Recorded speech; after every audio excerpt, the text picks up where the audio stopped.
Insulin's high cost keeping diabetes patients from taking their meds should be a top priority for lawmakers, and Democratic presidential candidates are paying attention. Senator Kamala Harris, D-Calif, among the field of Democrats vying for the 2020 nomination, responded to a health care question by spotlighting insulin's prevailing price tag. 1 out of 4 diabetes patients in our country cannot afford their insulin, she said. That would be a shockingly high number, researchers point out, and could become a talking point Democrats return to throughout the campaign season. The cost of insulin particularly resonates given diabetes incidence rate. Americans have type 1 diabetes less common than type 2 and cannot live without insulin. With that in mind, we decided to dig in to see if Harris' statement checks out. Published in December, with look at people with diabetes being treated at the Yale Diabetes Center in New Haven, Conn. Of 199 participants, 51 people, just over 25%, reported they either reduced or stopped taking insulin because of the cost. The study is small and limited to the metropolitan area, but it likely paints a more or less accurate picture nationally, 3 healthcare academic researchers said.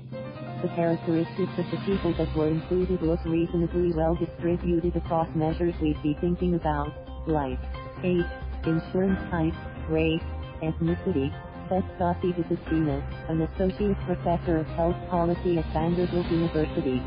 They probably are pretty much on target. The study also corresponds with other surveys, though they too have limitations. And made public last May, polled about 530 people online whose demographics corresponded to the national data of people with the illness.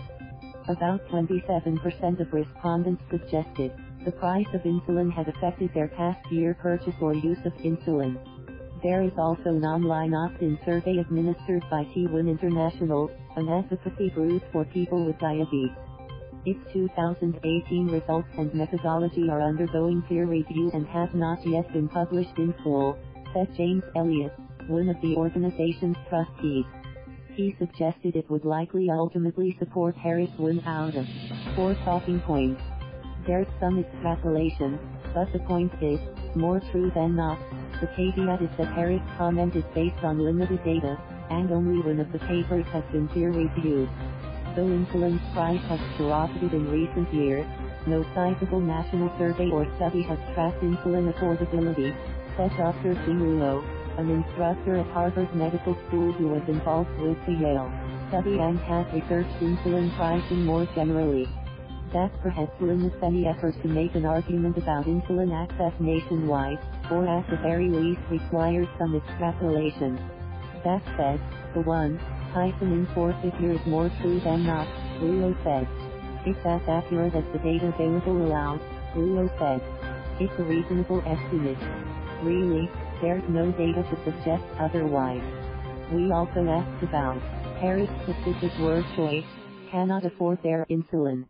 All the research examining this issue doesn't ask that precise question, but rather, asks if the cost has resulted in a patient purchasing or using less medication. This story was produced by. Thank you for watching. Please subscribe.